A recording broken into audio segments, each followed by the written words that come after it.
messages to anyone.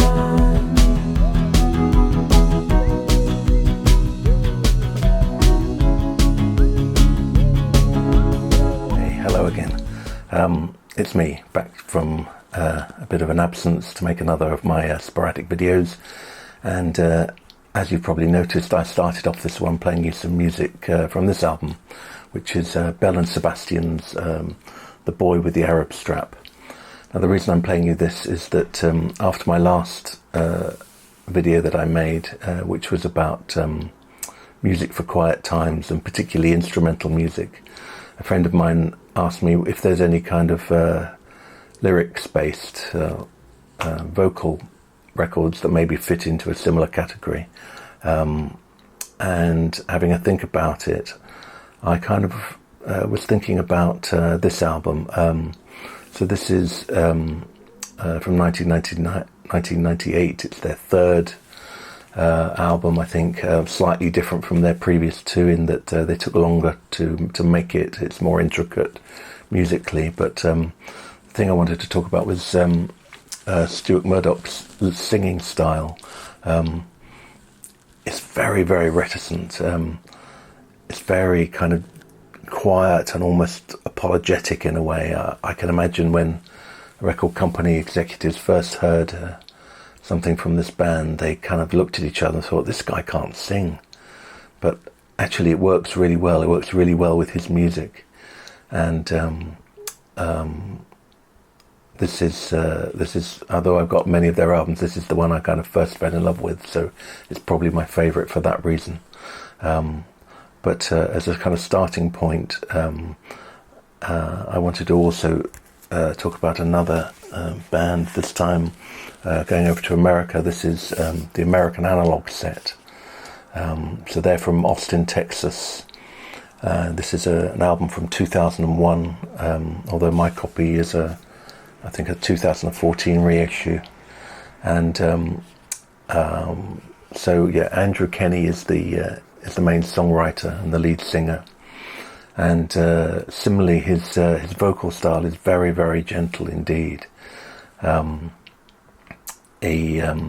band itself are quite conventional in that it's guitars, keyboards, drums, bass, but there's also a vibraphone in there which adds a kind of a richness and a kind of warmth to them. And it's musically it's kind of slowcore, and it's kind of gentle, and it's rather kind of melancholy in places. And there is a quote I found when I was kind of doing a bit of research about the band, which I really like, which is, this band is the only one I've heard that can open an album with a song called Punk as Fuck and make it feel like you've curled up next to a fire with a good book. Vibes swell around you, guitars meditate in the background, and then the vocals enter, a soothing tenor calling you out of the real world and into that warm place. Brushed drums and barely there bass propel the proceedings with a measured patience. There's nothing urgent about this music. It flows at its own pace. And I couldn't have put it better. So I'll pay you a little bit of that now. Know by Heart by the American Analog Set.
Know by Heart by the American Analog Set. I hope you like that. And staying in America, but moving from Austin to LA, I wanted to talk about this band. This is Acetone, and a collection of songs called 1992 to 2001. It sounds like that's a kind of collection of everything they did at that time, but it's a particular kind of collection. It feels like, having searched out some of their other albums, this feels much more soft and gentle and laid back than lots of their other albums, where they're kind of searching for other styles. And I think this album was made in 2017, I think, and collected together from some singles and some unreleased material.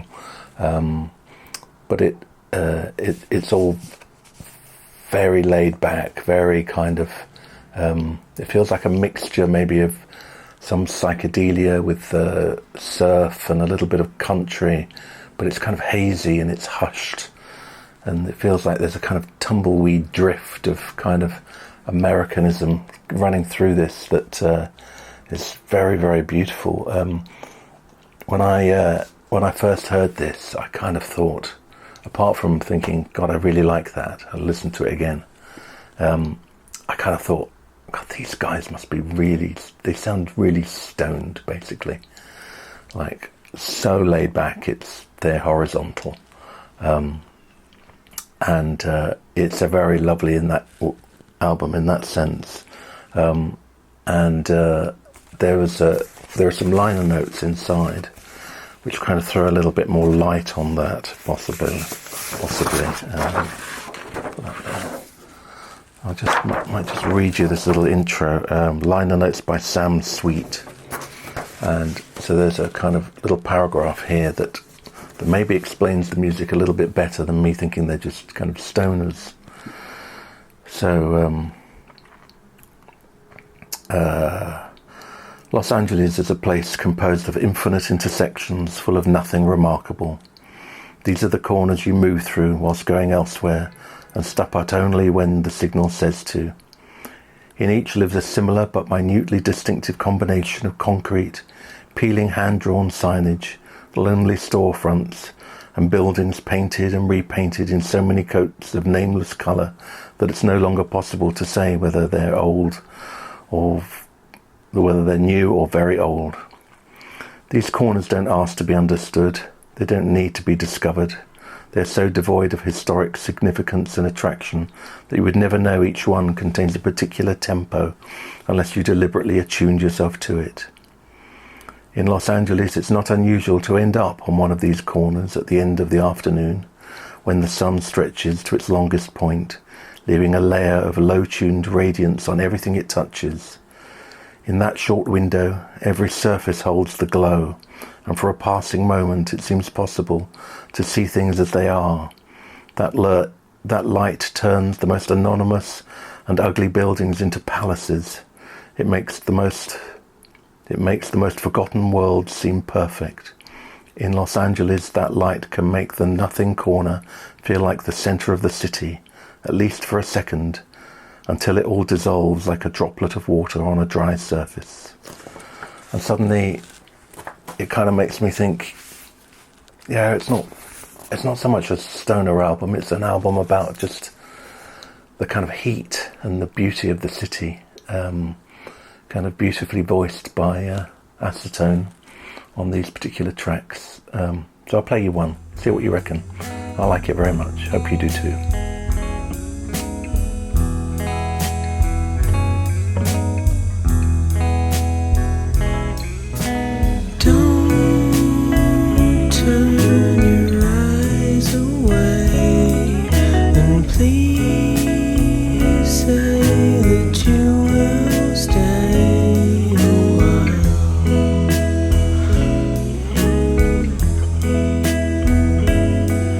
I know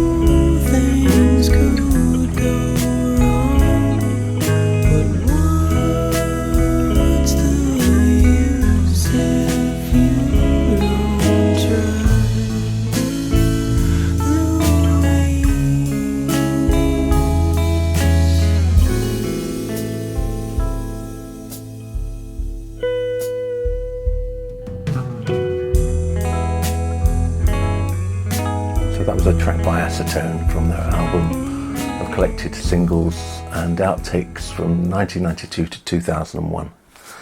Okay, moving on from there, let's go back to Scotland. Put that there. And this is an album by a band called Constant Follower, called Neither Is Nor Ever Was. And this is a kind of Scottish folk album in a way. It was made in 2021, and the main person in the band is a guy called Stephen McAll. Again, his singing style is very soft. Although he's got quite a gravelly voice, he never really pushes it. It always feels very laid back and very kind of understated in a way. Sometimes he sings alongside another band member, I think a lady called Amy Campbell, and her voice is very sweet, so the combination of his voice and hers singing exactly the same songs at exactly the same time works really, really beautifully. I think he came to be making music quite late in life. He had quite a troubled adolescence, an early start to his life. There was a really interesting programme made about him recently on BBC Sounds. I might put a link to that below this video. It's fascinating. Yeah, so this album, if an album could kind of evoke the Scottish landscape, maybe this does. It feels kind of wild and a little bit untamed in a way, although it's kind of very human and very kind of heartfelt record. There's a hardiness of Stephen's voice, and yet he's softly spoken, or perhaps softly sung, I should say, almost a whisper at times. It's a mixture of vocals, guitars, synths, bass, and some keyboards, but quite simple in a way, quite understated, but very beautiful songwriting indeed. And I'll play a track for you now, maybe the first track, which is I Can't Wake You, I think. Rosa golden lights,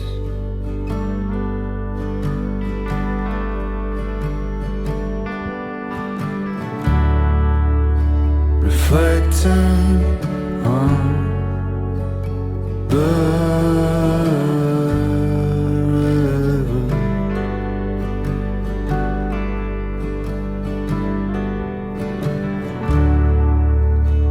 Moments last forever.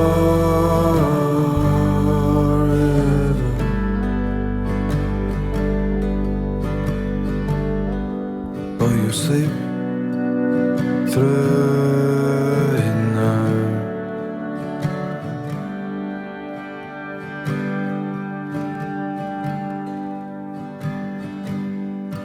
Yeah, just sleep through it now. So that was Constant Follower, and Neither Is Nor Ever Was. So moving directly on from there, we've got moving back to America. I think this is Jana Horn. I think she's originally from Texas in America. This is her third album, released this year, 2026, and this is really, I think she's got a very accomplished singing voice indeed, but she kind of is so understated with it, so perhaps over the fact that she's got a voice like that, that it really varies. It time to time she's just whispering in your ear. It feels very closely mic'd in that sense.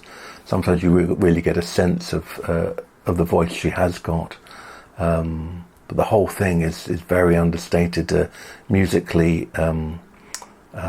It's a very gentle record in that sense.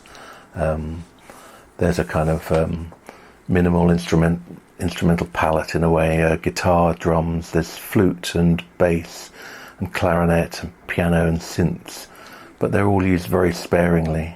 And there's a real sense of kind of melancholy in her lyrics, I think. There's a sense of kind of questions unanswered, or not feeling quite at home at where she is, or there's a kind of there's a real kind of questioning in the lyrical content of it. But it's a really consistent album. It's very beautiful throughout, and I'll play you some of this as a kind of outro to this video anyway, and hopefully you like it as much as I do. And thanks very much for stopping by today. Appreciate it. Okay, bye for now. Bye. Don't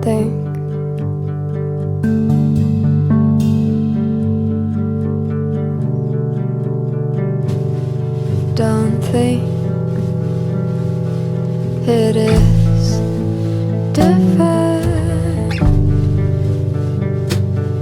Just be.